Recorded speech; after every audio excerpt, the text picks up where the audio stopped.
Happy independence day to all my friends. কালকে আমাদের এখানে ইন্ডিয়া ফেস্ট ছিল। সব কমিউনিটিরা এত সুন্দর করে প্রেজেন্ট করেছে প্যারেডটা, সেটা সত্যি দেখার মতো, ভীষণ কালারফুল। কি যে ভালো লাগছিল, দাঁড়িয়ে দাঁড়িয়ে সত্যি সেটাই দেখতে ইচ্ছে করছিল।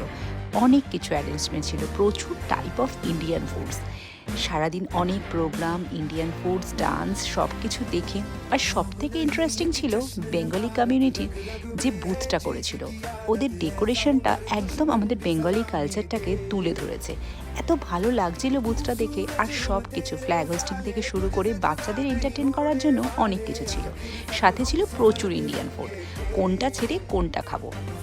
তো আমার অল টাইম ফেভারিট ফুচকা নিয়েছিলাম, সাথে নিয়েছিলাম মশালা ধোসা, পনির ধোসা, চিজ ধোসা। ধোসাটা অর্ডার অনেক বেশি হয়ে গেছিলো, একটা ধোসাই আমরা 3জন মিলে খেয়ে শেষ করতে পারিনি। আর বাকি ধোসাগুলো এখন রয়েছে ফ্রিজে।